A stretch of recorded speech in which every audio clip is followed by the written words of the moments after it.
नमस्कार बंधुरा स्मृतिरेखास क्रिएशने आपनादेर सबाइके स्वागत जानाई। आज आमी आपनादेर साथे माछेर माथार एकटा रेसिपि शेयर करब। এই মাছের মাথার তরকারি কিন্তু ভাতের সাথে খেতে বেশ ভালো লাগে। মাছের বিভিন্ন রকম রেসিপি তো আমরা রান্না করে খেয়েই থাকি, মাছের মাথার তরকারিও কিন্তু খুবই সুস্বাদু হয়। আমি আজ এই মাছের মাথার তরকারি বাড়িতে বানিয়েছি, আর কিভাবে বানিয়েছি সেটাই আপনাদের সাথে শেয়ার করতে এসেছি। আসুন তাহলে দেখে নেওয়া যাক আমার আজকের এই রেসিপি। এখানে আমি একটা ভেটকি মাছের মাথা 4 টুকরো করে কেটে ধুয়ে জল ঝরিয়ে পরিষ্কার করে নিয়েছি। আমরা সব সময় রুই বা কাতলা মাছের মাথা দিয়ে বিভিন্ন রকম রান্না করে থাকি, তবে ভেটকি মাছের মাথা দিয়েও কিন্তু দারুণ লাগে খেতে। ভেটকি মাছের মাথা সাধারণত আমরা কাটা চচ্চড়ির মধ্যেই রান্না করে খাই। আজ আমি শুধু মাথা দিয়েই রান্নাটা করব। প্রথমেই এই মাছের মাথার মধ্যে দিয়ে দিলাম পরিমাণ মতো হলুদ এবং লবণ। এবার এই লবণ হলুদ ভালো করে মাছের মাথায় মাখিয়ে নেব। এইভাবে মাখিয়ে মিনিট 15 রেখে দেবো, তারপরে আমি রান্নাটা শুরু করব। 15 মিনিট হয়ে গেছে।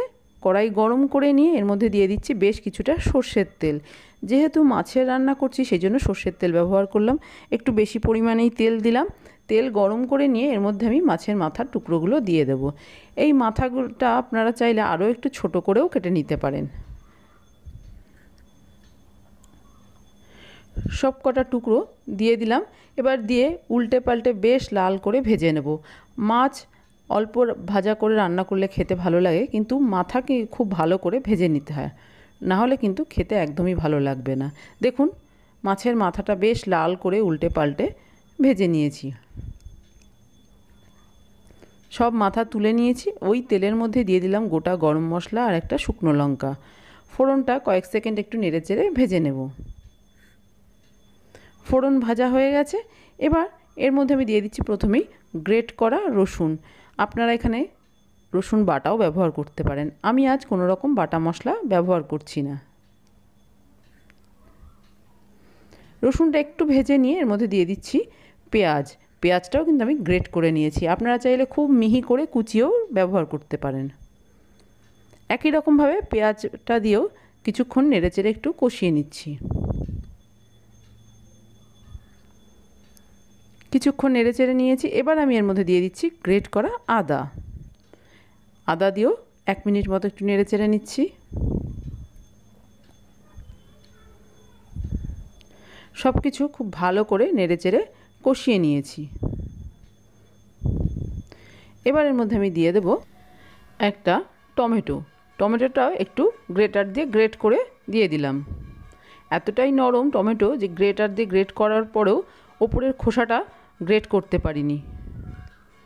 আবারও কিছুক্ষণ নেড়েচেড়ে কষিয়ে নিলাম।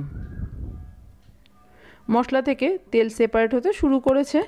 এবার আমি এর মধ্যে কিছু গুঁড়ো মশলা দিয়ে দেব। প্রথমেই দিচ্ছি স্বাদ অনুযায়ী লবণ, দিয়ে দিচ্ছি পরিমাণ মতো হলুদ, জিরের গুঁড়ো দিয়ে দিচ্ছি 1 চামচ, ঝালের জন্য লঙ্কা গুঁড়ো দিয়ে দিচ্ছি।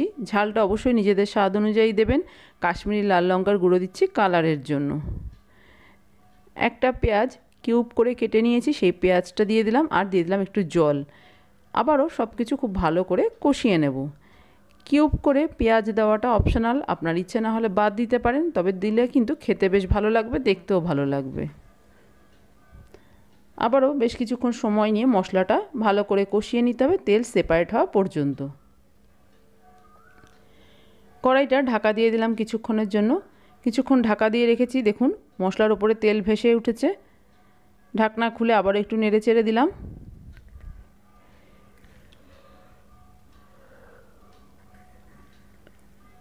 দিয়ে দিচ্ছি সামান্য একটু চিনি। চিনি দেওয়াটা অপশনাল, আপনার ইচ্ছে না হলে চিনিটা স্কিপ করতে পারেন, তবে চিনি দিলে কিন্তু রান্নার স্বাদটা ভীষণই ভালো হবে। চিনি দিয়ে আবারও 1 মিনিট মতো একটু নেড়ে চেড়ে নিলাম। এবার আমি এর মধ্যে দিয়ে দেব 2টো ছোটো সাইজের আলু সেদ্ধ করে রেখেছি। সেই সেদ্ধ আলুটা হাত দিয়ে একটু ভেঙে দিচ্ছি। আপনারা চাইলে ছোট ছোট টুকরো করেও দিতে পারেন, তবে আমার মনে হয় এইভাবে দিলে গ্রেভিটাও দারুণ হয়, খেতেও বেশ ভালো লাগে। আবারও 1 থেকে 1.5 মিনিট ভালো করে কষিয়ে নেব।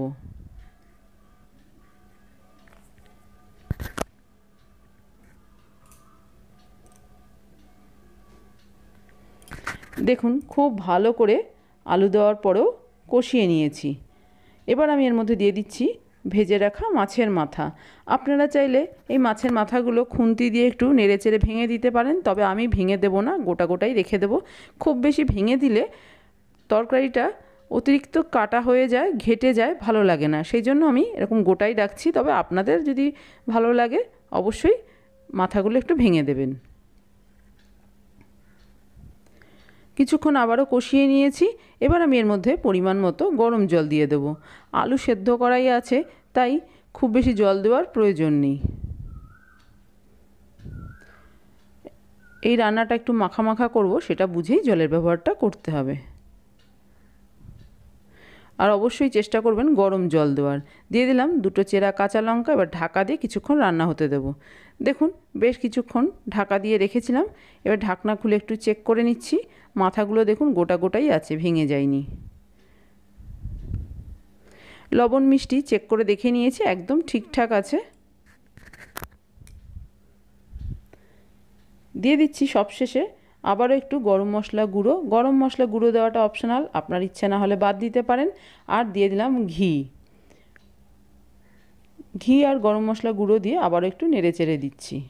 যেহেতু প্রথমেই গরম মশলা ফোড়নে ব্যবহার করা হয়েছে, তাই ইচ্ছে না হলে গরম মশলা গুঁড়োটা স্কিপ করতে পারেন। তবে রান্নার শেষে একটু গরম মশলা গুঁড়ো দিলে কিন্তু খেতে ভালো লাগবে, সুন্দর একটা গন্ধও বেরোবে।